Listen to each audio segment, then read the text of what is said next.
Hola, señores y señoritas, ¿dónde está the Adam Clery Football Channel a la Madrid? And welcome also to Archie Corbett, who's sitting with me here. Now, you are looking at this thinking, and you're correct, this is slightly different. We are experimenting with the format slightly, and also we couldn't get in next door, so we're having to do the Man City versus Real Madrid analysis this way. But this is also a nice little preview, because if you are a channel member, we do this every fortnight. We do this exact thing, and they're a lot of fun, and we thought we'd just do the stuff about the stuff today in here instead of next door. So it's still the analysis you know and love. Just now, we are sat instead of stood. And today, we're going to be talking about Manchester City versus Real Madrid because there were a number of things in that were very interesting.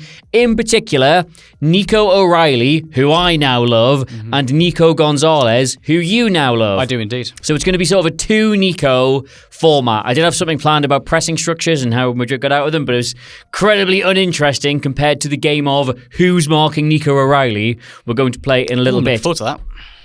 Yes, so before we start, thanks as ever to our good pals at FOTMob, who are official data providers. They sponsor the channel, and you'll see their stuff featured throughout the video. If you haven't already, go and download the app because it's legitimately, genuinely class. We actually use it in our real lives. We'll let you know when that's on screen in case you want another little preview. Now,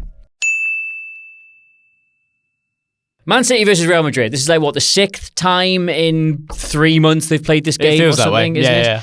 I always feel that for some reason, even when the stakes are high, it never really feels like that high stakes a game. It's always sort of like Pep Guardiola. This is simply just one of the boulders he must roll up a mountain every single year. But this one here, was this as easy as it's ever been for him? I think so. I know they went behind. Yeah. No, I don't. I think it was, and I think that's also partly to do with the lack of confidence around Xabi Alonso at the minute. It was higher stakes for Real Madrid than it was Man City. It felt like, at least. Yes. It felt like there was much more on the line for Xabi Alonso and Real Madrid. But no, I think it was one of his easiest games against Real Madrid. And I don't think the Champions League format helps that either. I don't think there was a whole lot really at stake. We're quite low on the game. jeopardy at the minute, aren't we? Yeah. However, one thing I did think was very interesting about this, I thought the stakes were low. I thought once Madrid went behind, I know they were sort of on top of saying, I didn't really think it looked like they were going to ever really get back into it.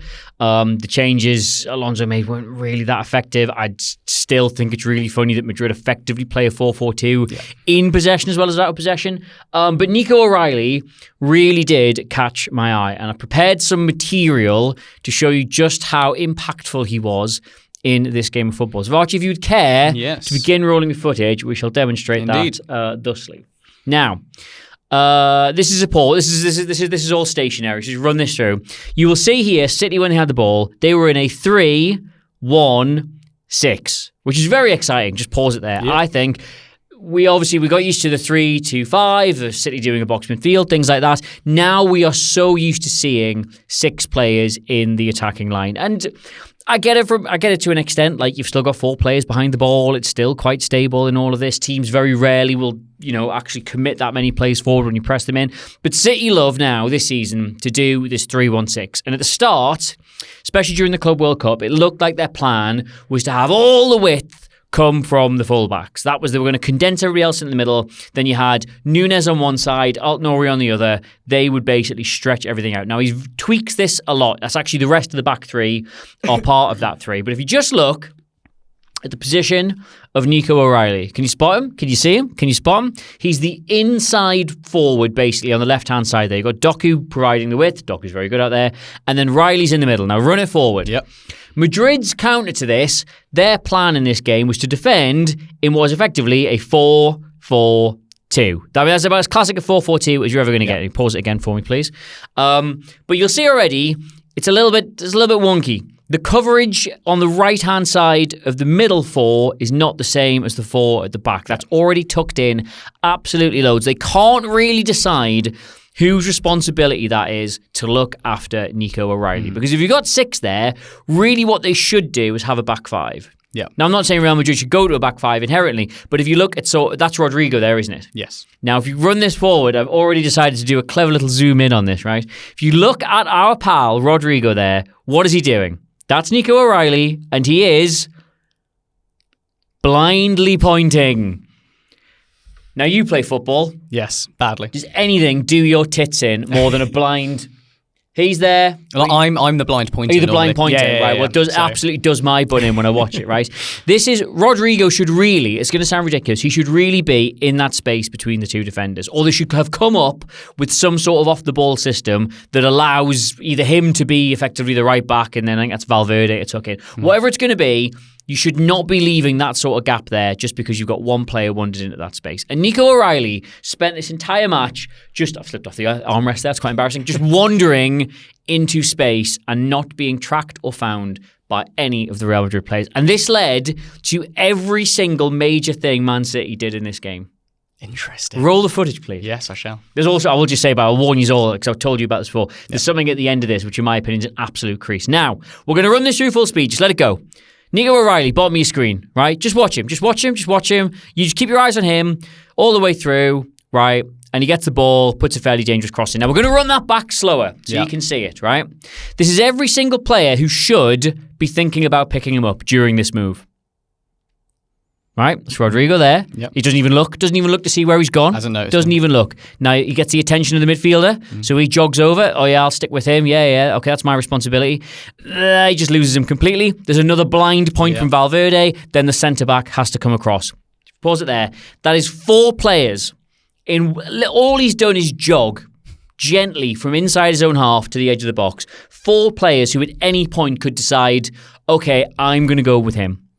Now, this maybe says more about Madrid's problems than it does about Nico O'Reilly inherently, because obviously Alonso's main problem he's having is he's trying to set Madrid up in a way that's modern, that is effective, that is dynamic, basically what he did at Leverkusen, where he managed to get the 3rd or 4th best team in Germany to play like the best team in Germany. He got so much more out of those players by having the system be so well suited to them. And what he's trying to do now is have Madrid.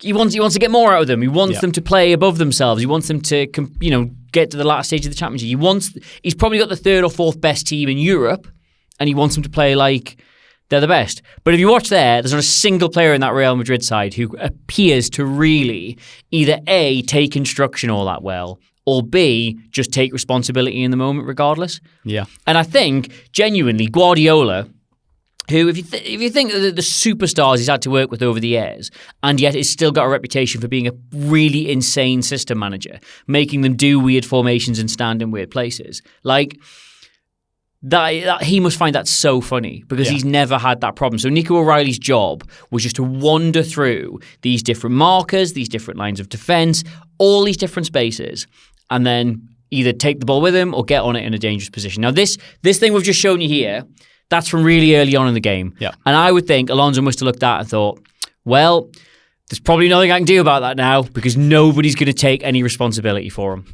That's bleak, isn't it? It is bleak, right? So Madrid go 1-0 up, as we all know, but then Man City start getting into gear and stuff like this starts happening, right? Now, the first goal, you will remember, comes from a corner, right? Yeah. But how do they get that corner? So if you pause it when it pauses, just stop it there. Nico O'Reilly's simple presence, purely by virtue of him being there, a 3 versus 2, right? And you can see as well, I'm not sure who's the other Man City player though, isn't Doku. We're saying that's Gonzalez. Maybe. Foden. Who is it? I think it's Foden. Yeah, it's Foden. I don't recognise him with that new haircut, Yeah, I can see I still don't think it's a good one. A good haircut. Yeah, but at least it looks like it was done with scissors, which I think is a massive step up. Anyway, I digress, right? That's the Foden there, right? 3v2, and you can see there are 3 spare Real Madrid players who could all take a bit of responsibility for that. The centre-back could jump onto Foden, pass him on, but they don't. They just kind of stand there. Again, O'Reilly is not being marked, and nobody wants to take responsibility for it. Now, if you run it on from there, you will see that he turns, and I think he gives it into Doku, right? Now, the Foden situation, he drifts away. He wants to find another space. Doku and O'Reilly go down the line here, right? And all O'Reilly does, pause it there, is he just stands there. Now, you can tell this is supposed to be a 2v1 with Doku. Purely from the body shape of the defender who's squaring him up, he is there to basically stop him going one way or the other. His job will either be to stop him going down the line, and they'll want that other defender to stop him coming inside. Yeah. But O'Reilly just stands there and screens him.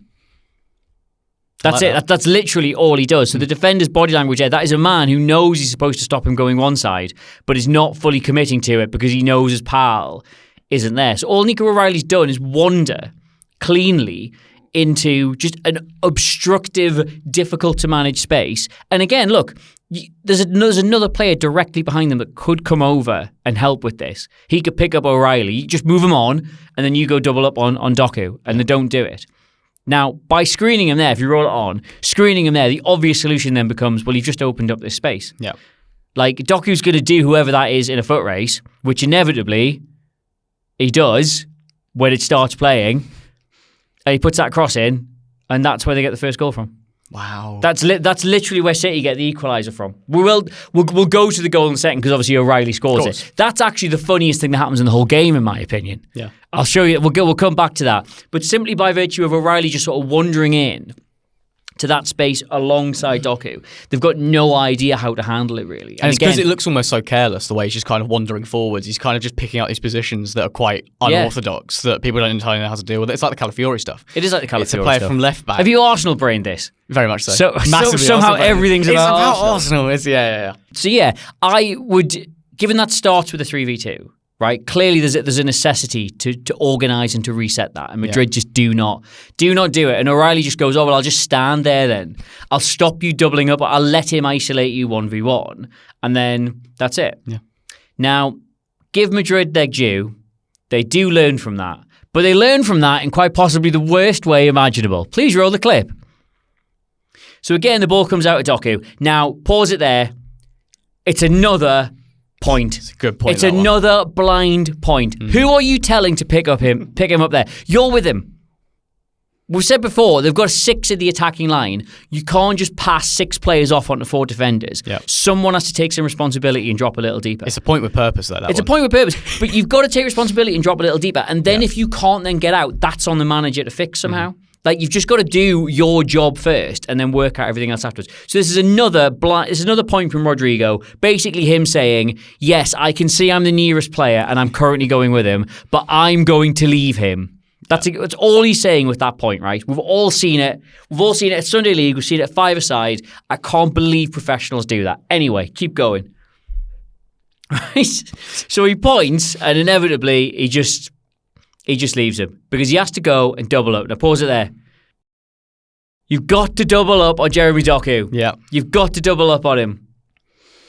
Now they have learned from their mistake in the first point where one of them got sucked into O'Reilly and then that allowed Doku to beat them on the outside. That is not how you fix that problem. Just let him go in the 18-yard box. Again, there's 2 players. Now I know I'm slating Rodrygo for pointing, right? But he's obviously going over there to do his job. Yeah.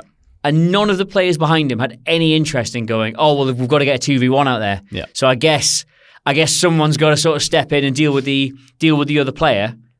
Nope. None of them. No, there's 2 in shot there that are both looking. Watching him. They are just watching him there. Stand in the box. I mean, how much space is that in the box? Should you ever get that away in a Champions League game? Never. Ever. On Ever. Bernabéu. That's absolutely mad. Do you know what this clip is? Do you know what happens in this clip? No. Oh, well, it's a really nice treat for you. Yeah. So he finds all this space in the box, run it on. He finds all the space in the box. Does he do anything with it? Oh, I can't remember, actually. Does he? Oh, that's right. Yeah, he turns and puts the cross in, and that's where Rudiger fouls Erling Haaland.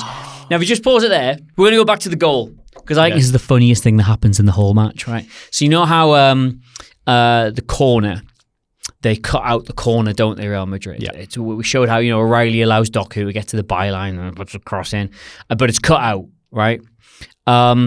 This is the lad who cuts it out. Oh, this isn't the celebration. He cuts it out, blocks that corner, and then what does he do? Roll the clip, Archie. Oh, no. He's giving it beans. He's giving it beans. Stop it there. He's giving it the Al Joe Linton. He really is. He should be at St James's Park. He's giving it. Now the thing is, I really do appreciate a lot of teams adopting this, like celebrate winning tackles, invented by Eddie Howe and Newcastle United around 2022, right? I do appreciate people adopting it, but there is a fine art to it. You can't celebrate giving away a corner when you're 1-0 up in the first half.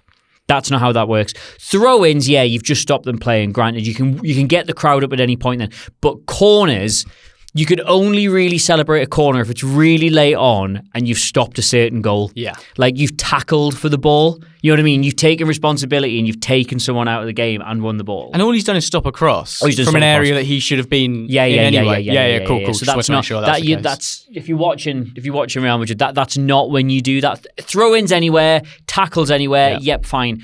But there's still a danger with a corner, and especially if you're going to defend it like this. Now, as you know, we've been playing a game of who's marking Nico O'Reilly, haven't we? Mm-hmm. Right? And you can see he's well marked there. He is. Well marshalled. And in fact, if you stop it just as Guardiola gets his head on it, if I told you someone's going to get a rebound and score from this header, it's only Bernardo Silva. It really is. Really, it can literally only be Bernardo Silva gets anywhere near a loose ball here. Mm-hmm. Now, I'm not, when they say the art of commentary is sometimes knowing when not to speak, isn't it? You know, like when a big goal scored and they let the crowd noise go, don't they? So what I'm going to do now, you're going to run this on, right? And we're not going to say anything. And I just want you to watch the slow cosmic ballet that takes place between Nico O'Reilly and his marker that somehow ends up with him getting the rebound, right? Just what these are two celestial bodies in orbit, right? You might want to put some music over the top of it. So yeah, something beautiful, something ballet based. Yeah. Oh, did I pause it? Did I pause it myself on the edit? Now watch. How's that happened? Just can you rewind that ever so slightly? Yeah, of course. I do, for the life of me, do not know. You could put what's the, when you get arrested, they put the tag on you. Yeah. You put a tag on both of these players in this situation. I still don't know how they end up. Bear in mind, it's a split second this takes place. How do they end up the opposite way around? It's going through. He's physically got a hold of him. He's physically got a hold of him, right? And then he just... It's because he opens his body up like he's a door. He is just a pivot, isn't it? Yeah. It's just a weird pivot. It's just a... And he moves... It's not a robot. But the thing is, it's not like if it was a cross and the ball's travelling at speed from, like, I could sort of understand you repositioning yourself. Yeah. But the fact that, like, you're watching that shot come in and you're effectively moving away from the ball, like you're disengaging from the situation as it's going towards goal while you know you physically got a hold of another player. It's like his controller's disconnected. He's just completely... Yeah. Because I don't understand that. I don't get that at all, No. But that was the final, most exciting chapter in a game that Xabi Alonso decided to call Who's Marking Nico O'Reilly? And the answer throughout that entire match was somebody, but also never actually anybody. And he got man of the match for that, didn't he? Yeah, he got man of the match. Yeah. And I think hell of a game. I know he got a little bit of criticism for the goal. I do think Man City could have defended that a little bit better. But I think overall, this role he played of just go and just go and see if they'll go with you, and if they don't, ask for the ball. And if they do, then great, you've disrupted them. Yeah, I think we were saying before, Nico O'Reilly. I think given the way Tuchel clearly wants players to have played for the national side as much as possible before going to the World Cup, I think that's him locked in. Yeah, now. He's beginning to feel like a bit of a shoo-in, isn't he? My only caveat was, will he get enough minutes at Man City? And he's starting him in the Bernabéu and he's scoring in the Bernabéu and getting man of match in the Bernabéu. I think it's a fairly safe bet. He's in that team now permanently. I like it. But you did like it, Archie. You did like it, but it wasn't even the best performance from a Nico you thought you'd seen. It wasn't. No, I think he was the second best Nico on the pitch. Wow. I'm going to go with Nico Gonzalez. He's been praised quite a bit after the game, and rightfully so. I think he kind of deserves to proverbially get his flowers. Get his flowers. Yep. Because in this kind of City system, like you displayed, it's that 3-1-6, right, in build-up. And their press, as I'll show you, is very much it's a 4-1-5, the way they press. And the one in both of those instances is Nico Gonzalez, right? Everyone else gets to rotate a little bit, if I'm Nico O'Reilly, maybe I'm stepping up or I'm defending a little bit. You get to rotate a little bit. Well, you can see O'Reilly's in the back four there. Precisely. And Nico Gonzalez is the only poor bastard that doesn't get to go anywhere. He just gets to hang around in the middle of the pitch. And I think he's got a really, really tough job in this City team. Because every time, say if it's Real Madrid playing through their own third, or if they're trying to play it through the second third, he's still the only player in the middle of the pitch there. And this game, I think he broke up the play brilliantly. He sat in and screened the defence, and he did that Rodrygo role brilliantly. The role that won him the Ballon d'Or. He was fantastic in that role. And every time he was there, he had to cover, he had to scream for defence. And again, you can see in that photo the amount of space that's around him.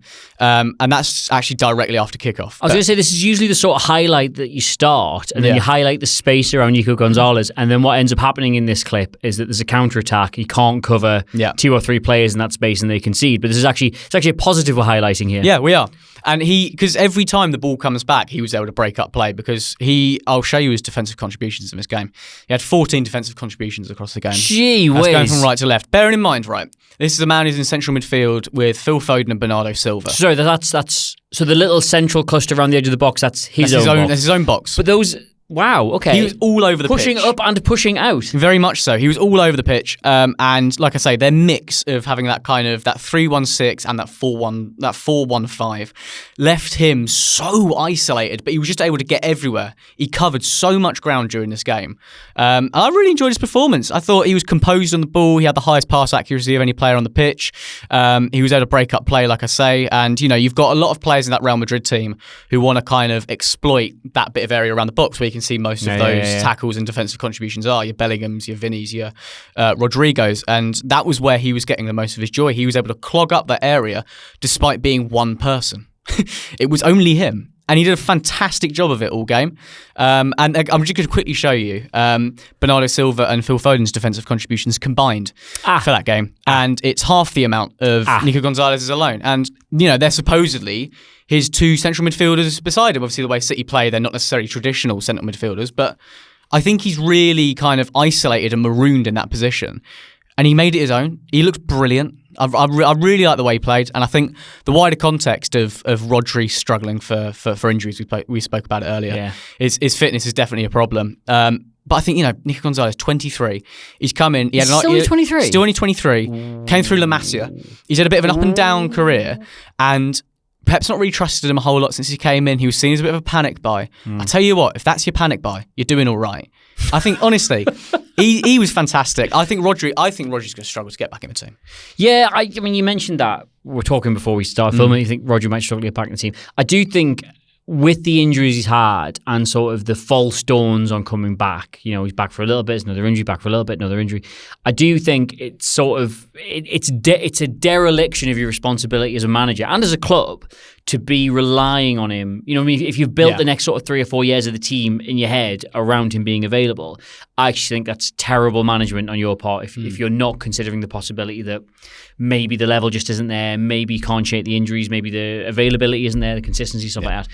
Sooner or later, a player who's literally currently reigning as the best player in the world is going to come back, and he will be the one tasked with doing that. So you're kind of like under pressure to perform at a level way above yourself, but maybe also at the same time show things that aren't necessarily your game. Yeah. Just so when he does come back and you'd be like, oh, do you see all those box crashing runs I made that you didn't ask me to do? That was extracurricular. I did do those, so maybe there's a job for me as an 8. I think it's really nice for him. Yeah, that these performances get noticed, and he's suddenly going to the Bernabéu, and he's allowed to be the one in the 3-1-6 and the one in the 4-1-5.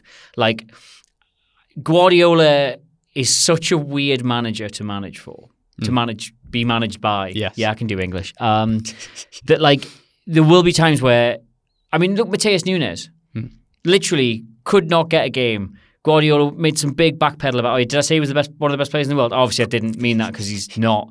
And then he's all of a sudden just like the first choice right back. Yeah. Like, you must never know where you stand. You must only have your own performances to go off, really. And I just think, you're right, watching him last night, that is a player who like has really, really stepped up a couple of levels and could be a much longer term fixture in that City side than he looks. Because I wasn't convinced by him, and obviously neither was Pep. And I think, I actually think Gonzalez and Rodrygo... two stamps on that there you go. Similar values. I actually think Nico Gonzalez's kind of performances are actually going to help Rodri in a perverse kind of way. Go on. Because they're not going to need to rush Rodri back as much as they might have. Because it's a hamstring injury, right? And it's a kind of recurring one that he's had. And you might be tempted, if Nico Gonzalez wasn't playing particularly well, to go, Rodri, you can make it back for next week, right? You'll be all right. Strap it up. And doing a bit more long-term damage. I think with this, you can bring Rodri back in his own time and you don't really miss a beat.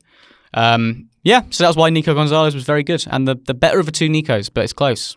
Well, yeah, I guess, if we want to do some kind of tawdry call to action to artificially manufacture some sort of social engagement, which Nico did you think was the best Nico at the Bernabéu last night? Was it Nico O'Reilly, like I think, which is correct, or Nico Gonzalez, as Archie has simply said, I presume for attention or something like that?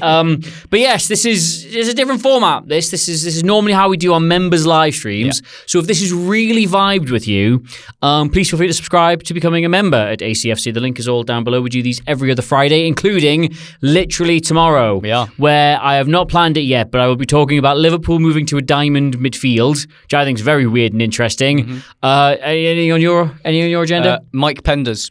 We're doing the big Mike Penders' mad section. If you know, you know. Yes. Yeah, I've been reliably informed there's a goalkeeper who plays in midfield now, so we'll be talking about that. So if you'd like to, it'll be 4:30-ish tomorrow late in the afternoon, so you can skive the last hour of work. That's why we do it at that time. And also if you're American, it's when you're awake, which is very handy. So membership stuff down below. Man City fans, how do you feel about the Champions League? Feels like it should be a trophy you should be winning, or at least getting near to winning every single year, but I'm pretty sure Pep said, we are not ready. We are. Of course he said that. Words to that effect. So let us know what you think about that. And of course, if you have not already, please just subscribe to the channel. As it is, Archie, if they want to get you on social media in a nice way, where can they do that? Arch__edits on Instagram and just Arch Corbett on Twitter. It's 2 underscores. It's so it's horrible. So degrading that.